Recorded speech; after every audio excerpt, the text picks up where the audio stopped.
여기에 나타내는 건 뭐냐면 무형 자산을 갖고 있고 디자인적인 걸 갖고 있는 회사는 가치를 많이 가지고 가고, 단순히 반복되는 어떤 일을 하는 공간에서는 그 가치가 줄어들고 있다는 걸 볼 수가 있습니다.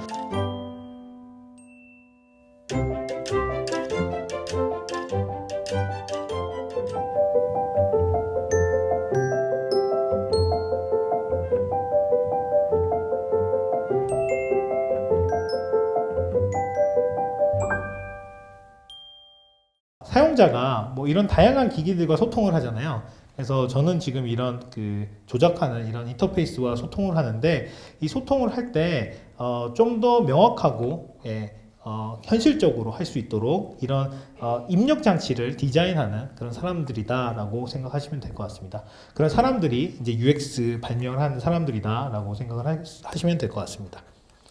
그래서 채널을 돌리다라고 얘기하죠. 여기 나이가 조금 있으신 분은 아마 왜 채널을 돌리는지 아실 겁니다. 채널을 이렇게 돌렸죠, 예전에는. 근데 어린 친구들은 채널을 왜 돌리는지 몰라요. 채널은 올리고 내리는 거야 라고 얘기를 하죠. 그런데 채널을 돌리다라는 동사가 만들어진 이유는 예전에 채널을 돌리는 인터페이스, 입력 장치가 돌리는 형태였기 때문입니다. 그리고 지금 나오는 TV들은 생각만으로 채널을 바꾸는 그런 연구들이 되고 있죠. 그래서 내가 KBS를 보다가 MBC를 생각하면 MBC로 자동으로 채널이 바뀔 수도 있고요. 그런 미래에는 채널을 돌리다 라는 말이 정말 과거에 역사적인 말이 될 수도 있지 않을까라는 생각이 듭니다. 그래서 이런 것들을 채널을 돌렸던 거를 이렇게 손가락으로 조작시키고 생각으로 조작시키는 일을 하는 사람들이 바로 UX 발명가다라고 생각을 하시면 될 것 같습니다. 전화를 걸다 라는 것도 비슷하죠. 전화를 예전에 손가락으로 걸었습니다. 그리고 손가락으로 끝까지 돌린 다음에 이걸 놓고 복귀할 때까지 기다렸어야 됐죠. 지금 아마 전화를 하려면 한 1분 정도 걸릴 것 같아요. 010으로 시작하면 0을 누르고 끝까지 돌리고 놓고 복귀하는 시간까지 걸리고. 그런데 벨이 이 전화기를 발명했을 때는 물리적으로 이렇게밖에 만들 수가 없었습니다. 줄이 있었고요. 그 줄에 오돌토돌한 어떤 이런 물리적인 형태가 있었고, 추가 내려가면서 톡톡 치면서 나는 소리를 가지고 전화를 했기 때문에 이렇게밖에 만들어질 수가 없었고요. 퀄컴이라는 회사가 CDMA, 코드 디비전 멀티플 액세스라는 기술을 발명하면서 지금 이런 디지털 시대에 전화가 발명됐다라고 생각을 하시면 될 것 같습니다. 그래서 전화를 걸다라는 것도 어쩌면 과거에 이런 형태의 인터페이스가 만들어낸 그런 동사가 아닌가 생각이 듭니다. 마우스를 클릭하다. 더글라스 앵겔버트라는 할아버지가 마우스를 발명을 했습니다. 그런데 요즘에 마우스를 많이 안 쓰시죠? 다 손가락 가지고 상호작용을 합니다. 그래서 마우스라는 것도 어떻게 보면 과거의 어떤 산출물로 바뀌는 그런 시대가 오지 않을까라고 생각을 합니다. 그래서 이런 것들을 UX 발명이라고 하고요. 이런 것들을 발명한 사람을 UX 발명가라고 한다라고 생각하시면 될 것 같습니다. 아주 작지만 사용자 경험을 총체적으로 확대시켜 줄 수 있는 이런 아이디어들이 UX 발명이다라고 생각하시면 될 것 같습니다. 그래서 저는 이런 UX 발명들 계속 해온 사람이고요. 다 열심히 제가 발명했던 것들입니다. 그래서 2010년부터 2018년까지 5년 동안 여러 가지들을 만들었고요. 그 만든 거를 간단하게 영상으로 보여드리도록 하겠습니다.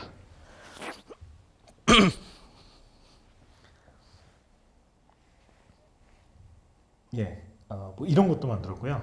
저런 것도 만들었고요. 이런 것도 만들었습니다. 그래서 뭐가 뭔지 잘 모르시겠지만 그냥 봐주시면 좋을 것 같습니다.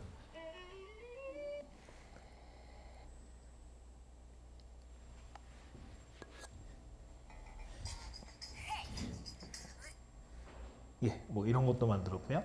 뭐 이런 것도 만들었고, 악기입니다. 신체를 이용한 악기고요.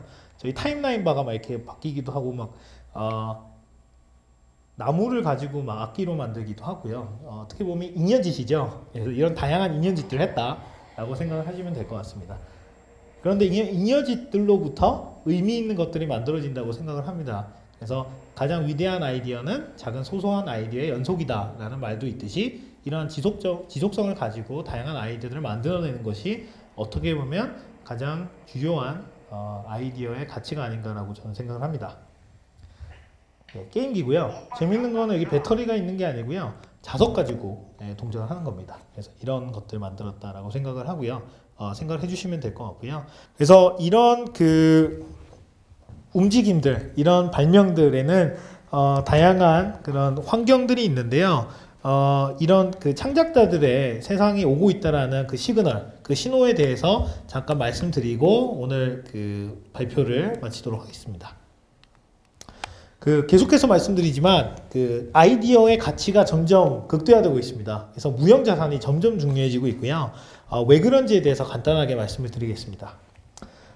애플 아이폰 하나에 한 890달러 정도 하죠. 900달러. 근데 애플이 하나 팔리면, 이 아이폰이 하나 팔리면 애플은 약 560달러를 가지고 간다고 합니다. 근데 사실 이 애플의 아이폰은 대만의 폭스콘이라는 회사에서 제조를 하고 있죠. 근데 이 폭스콘은 얼마를 가져갈까요? 50. 네. 8달러를 갖고 옵니다. 네, 정말 작은 형태죠. 이게 나타내는 건 뭐냐면, 무형 자산을 갖고 있고 디자인적인 걸 갖고 있는 회사는 가치를 많이 가지고 가고, 단순히 반복되는 어떤 일을 하는 공간에서는 그 가치가 줄어들고 있다는 걸 볼 수가 있습니다. 심지어 애플의 R&D 센터 있죠. 리서치 앤 디벨롭먼트, 이 파트도 외주로 만들려고 하는 그런 시도가 있습니다. 그래서 애플은 말 그대로 특허만 가지고요. 심지어 그 연구마저도 외주로 주려고 합니다. 그래서 외주를 주고 그 외주에서 나왔던 무형 자산들은 갖는 그런 아주 플렉서블, 유연한 형태로 회사가 만들어지고 있다고 보시면 되고요. 더 놀라운 거는 이 폭스콘 지금 100만 대의 로봇 라인을 100만 대의 로봇을 가지고 자동화시키겠다라고 선언을 했습니다. 그래서 여기 있던 분들이 이제 밖으로 나가게 되는 그런 세상이 됐다라고 볼 수가 있고요. 그 이유는 단순 반복되는 인간만이 할 수 있는 일이 아닌 컴퓨터로 대체 가능한 일을 하기 때문이다라고 말씀을 드릴 수가 있습니다. 그리고 구글이 모토로라 인수를 했죠. 그래서 또 다시 팔긴 했는데 모토로라 회사의 특허는 가지게 됐습니다. 그래서 이 특허를 사는 비용으로 약 5조 5천억 정도 썼다라는 그런 얘기가 있고요. 실제 모토로라의 좋은 특허들, 구글이 이 휴대폰 시장에 들어가려고 하는데 특허가 없다 보니까 이런 모토로라를 발판 삼아서 들어가려고 한다는 그런 시각들이 많이 있습니다. 그리고 NPE라고 합니다. Non-Practicing Entity라고 하는데요. 이런 재화는 만들지 않고 특허만 갖고 있는 겁니다. 그래서 특허 공룡 뭐 이런 얘기 들어보셨을 것 같은데요. 이 특허 가지고 소송을 해서 수익을 내는 그런 엔티티들, 그런 회사들인데, 이런 회사들에게 당하는 회사의 숫자가 계속 늘고 있고 NPE들도 계속 만들어지고 있다 생각하시면 됩니다. 특히 지오태그라고 그 위치에 태깅하는 이런 기본적인 특허를 갖고 있는 회사가 있어요. NPE인데요. 이 NPE는 특허 2개에 1350억에 구입을 합니다. 어마어마한 돈이죠. 이 돈 가지고 지금 계속해서 구글, 모토로라, 삼성 계속 소송을 하면서 돈을 버는 일종의 악덕 기업 같은 그런 형태이지만, 앞으로 다가올 시대에 새로운 비즈니스 모델이 될 수 있는 그런 양면성을 가진 그런 형태다라고 보시면 됩니다. 두 번째는 이런 창작자의 환경이 점점 민주화된다는 건데요. 민주화라는 거는 뭐 조금 강한 얘기긴 합니다만 조금 자유롭게 그 주인공이 되면서 아이디어를 만들 수 있다는 것으로 이해를 해주시면 될 것 같습니다. 그 이유가 바로 제조 2.0이죠. 예전에 뭔가 재화를 만들기 위해서 되게 복잡한 과정을 거쳤는데 이제는 집에서 바로 만들 수가 있고요. 제조 3.0까지 왔습니다. 그래서 얼마 전에 서킷 출력됐습니다. 그래서 LED도 출력이 됐어요. 그래서 로봇 같은 거 출력할 수가 있고요.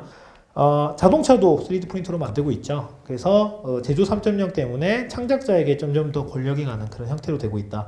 특히 이제 인무브 같은 경우는 오픈소스로 만들어진 로봇 플랫폼입니다. 그래서 여러분들 3D 프린터가 있다면 여기에 가셔서 로봇을 다운로드 받아서 집에서 로봇 한 마리 키울 수 있는 그런 시대가 됐다, 이렇게 생각하시면 되고요.